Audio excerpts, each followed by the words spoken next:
the management and the players of Clapton CFC after a 2-2 draw against Hilltop here at sunny, is it Hillingdon Borough? Hillingdon Borough, yeah, Hillingdon Borough. It was a very warm day, and clearly it was a warm match as well. Right, Jeff, what was your take of the 2-2 draw? I thought we started better. I think tactically, again, going on from the final, we kind of knew how to approach the game in terms of how they played.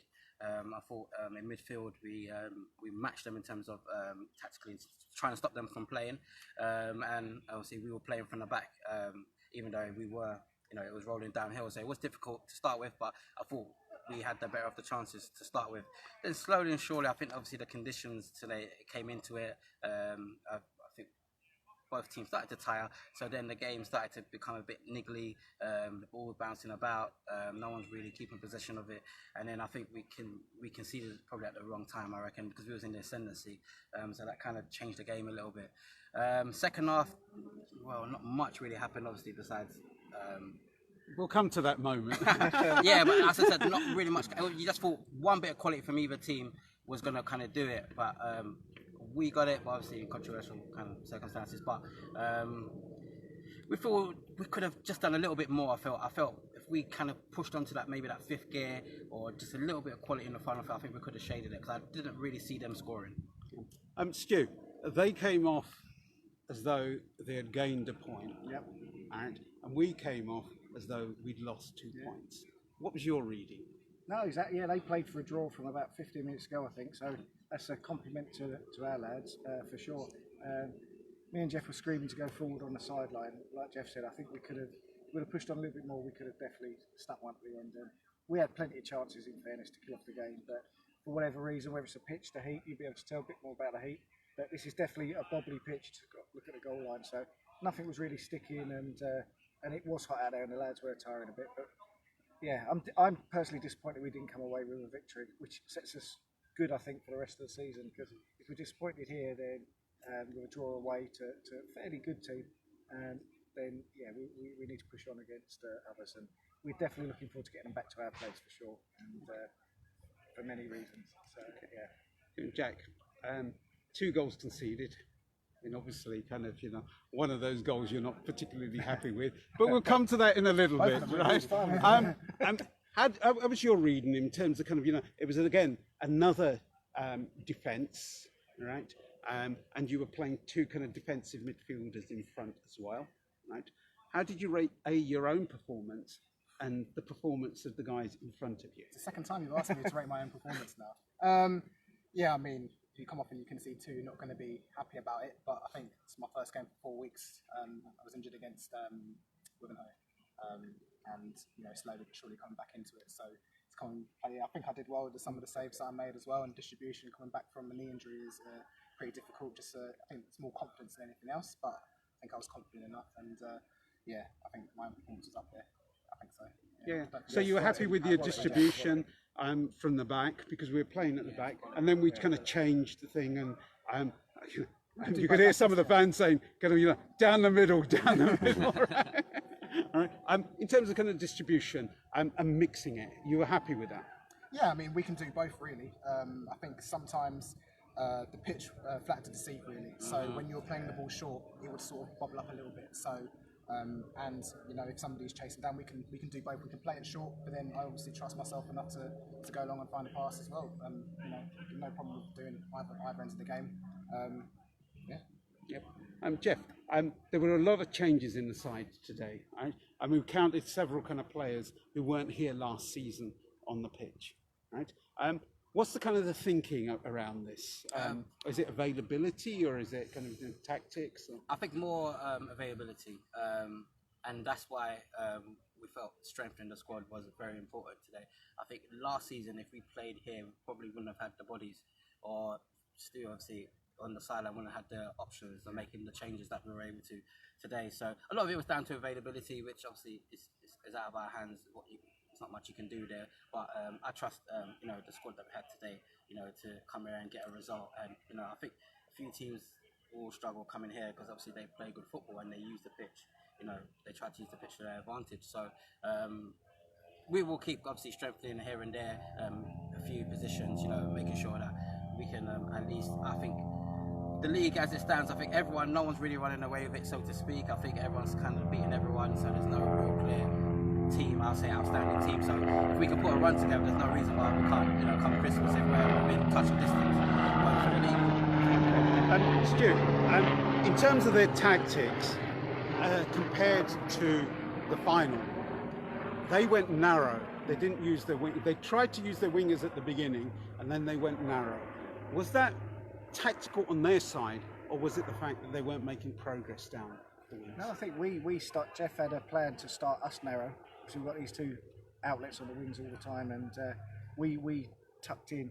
They seemed to revolve around their big number 6 in the middle, who won quite a bit, and that's why we changed it up second half, just to put pressure on them. But I think, it was down.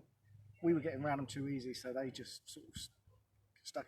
I remember that, Jeff, tell me if I'm wrong, but they looked better in the final, to be honest. They seemed to be much more fluid, and I think, but then we were nervous, so there's all different other things. And so, but I think we dictated the play today away from home, which is fantastic, and they had to react to us initially. But there's a lot of teams in this league, don't upset too many other managers, that just like that long ball over the top, and they just keep doing it and keep doing it and keep doing it. At least he's tried to play a bit of football, but in the end they were just going long, really, weren't they? There was nothing there. So I think, we have got no disrespect to the players in the dressing room, because these are our first team squad members. We're still missing the Sherwins, the Elliots, Louis. The numbers at Sham. There's a lot of people that we're missing, and every week we hope everyone's available, and then we're constantly talking about what's the best mix of who we've got. And obviously Jack's come back now, which is great as well. So we dictated the play. I felt we dictated the play today. They came back into it a bit, but the first 15 minutes was real quality from our side of things. So, okay. Jack, you saw the opposition. They were kind of very good at diagonal balls and through the kind of the channels, and they were quick. But we also noticed that you were playing further out in your box, right? Almost playing like an auxiliary kind of sweeper. Although you didn't very often come out of the box, but you're very close. What was you thinking in that? Yeah, that's just how I play. I usually play quite high. I think it's a detriment to your team. I think most of us are quite high anyway. So for me, you don't want a big, massive gaps, because then you can just chip it into the space and then it's a one-on-one. So it's just that communication and that understanding between me and the defence, that we sort of know that anything clipped over the top, I can come and get, or they can play a little pass back to me. It doesn't have to be all the way back here. But yeah, I'm probably just a frustrated outfield player, really. But you were never under pressure, even if the attacker was coming up close. There was kind of the composure. There clearly has to be some kind of understanding of the weight of the pass. Is it going to get to you? And also the pace of the attacker. Yeah, I mean, that's through just experience, and I'm 29 years old. I'm getting on a bit, so I'll get it. So in terms of I played so many games now. You just learn with it, and sometimes you might get caught out, but the majority of the time, 99% of the time, you're in the right position anyway. There was an attempt to lob you in one instance. Disrespectful, I think. Yeah. Right. I saw you got back to the goal very quickly and watched it the whole over. thing about having a shot from there, Yeah. you're going to have to put a lot of height in it, and then I've got enough time to get back. It's got to be some hits. we all live closer to that shot, wasn't we? Oh, that's very nice. Okay, Jeff, we now come to kind of 2-2. We score a second goal, and there is this kind of, shall we say, academic discussion about the niceties of kind of, would the ball should have been kicked out? Maybe some player was fouled, etc. And there was lots of kind of throwing arms up in the air. Yeah. What was your reading of that? At the time, obviously, I was celebrating because obviously I forgot that. hug. Yeah, that phase of play. But obviously, when it was highlighted to me, I did remember they did head it out. There was a player down, and they did head it out. So obviously, in the etiquette of football, you're meant to obviously give the ball back, which I think Fama probably wasn't aware of.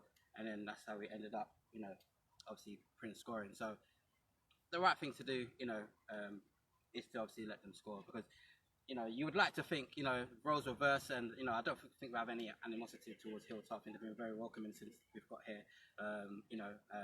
The game was played in a good manner, even though it was niggly at times. So you would like to think roles reverse, they would do the same. So I thought it was the right thing to do. So I just tried to get it across to the to the players. Obviously, it might not have got too far across. It didn't get to Jack. Yeah, but it got there in Didn't the get end, that you far know. back, So we felt it was the right thing to do because, you know, winning in those sort of circumstances, I don't think we would like to take it. It would have been unsavoury to win in that sort of way, you know. And I think we're better than that because I thought we were the better team today. So I still fancied us kind of to get the win, but you know, we just when they get back to our place, we'll make sure we do the job. Jack, I mean, obviously the goal is scored against you. You know, no goalie likes conceding any goal, particularly the one that's walked in, right? And clearly there was kind of an issue about that. When it's explained to us, we can now understand it. But nevertheless, in the heat of the moment, there was an issue where it's kind of quite confusing. Some players had, yes, we're going to do this, and others, no, we're not going to do it. Yeah, I think that's what it was basically. There was sort of 2 or 3 players that were saying not to concede a goal like that, and then some people were saying, yeah, let them score. I think a louder shout should probably come from the bench. I was screaming, Maybe. mate. I was screaming. Well, Trust hear me. what you want to hear and I hear the was moment, screaming. really, to be fair.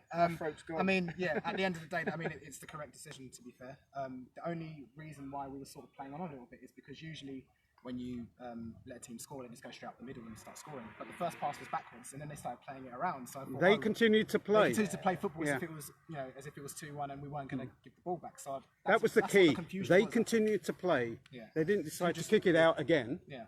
They played, right? And that was the kind of the confusion looking at it from a spectator's kind of point of view. But I think once you look back on it, he's clearly headed it out for the guy to get treatment. So Yeah, it's- and it's there's no 2-2, and harm we're about happy it. I think with the it was the result. right decision. Stu, we come to you now. You've been absent for a few weeks, right? You know, we thought, like, you know, your performance on the bench was kind of slipping, and like, you know, Jeff had to drop you from the bench, and like, you know, what's been going on? I'm the nice one, remember that, mate? Yeah, I'm the nice one. No, The nice ones always get it. I had a bit of an illness, had a bit of a stomach issue, an appendicitis issue, and then had to work, and so yeah, it goes back. It's to terrible when you have a real job as well. It goes back to the adage of we all have to do a day job, don't we, as well as everything else. So, but yeah, been away for a few weeks, but it was great to be back today. Really enjoyed it, and it's nice when a few of the players said, you know, it's good that you're back, and it's a bit calmer on the bench, and all sorts of things. I think these player coaches still get a bit too excited sometimes. Not player manager, player coaches get a bit excited. But I'm old and wise now, so once you get to my age, but I'm old and wise, and I like to try and bring calm to the team, and you know, it's about the man management. As we've said it before, it's not just about coaching anymore; it's about man management, and it's great to be back. Truly great to be back. So I might not be here next week. But yeah. Caveat straight away. Right. We've got a big match tomorrow as well. Yes, Yeah, 2 o'clock against FA Cup. you've been to most Yeah? of them, haven't you? Against Oakwood, right? Yep. Jack's been there for most of them, right? So big attendance tomorrow, right? There were 70 supporters here today, virtually all of them ours. Yeah. Right? Brilliant. You've got a message for the fans. As always, you know, we appreciate the noise. We could hear the drum second half. It wasn't so loud first half, I think. But yeah, we appreciate, you know, all the support as always. You know, thanks for coming down. You know, we make sure at every game, you know, we show our appreciation by going up to shake over each fan that's, you know, travelled the way, because you know, this is out of nowhere. I was driving here and I was thinking, how did the fans get here? But no, they make the effort to get here, and they're here on time. So, you know, thanks to all the fans. And again, well, we want to wish the women's team well tomorrow. I think a few of us will be down there to support. So, you know, best of luck, and you know, hopefully they get through to the next round. Thank you. We've enjoyed a sunny day. Yeah, here in Ruislip, right? Enjoyed the game. There's never a match that Clapton play without drama. It's never So easy. thank you for the It's never drama, easy, right? And Stu, I'm going to steal your line, even though the fans didn't want it. We go again. Okay. Thank you. Thank Next you. week. Cheers.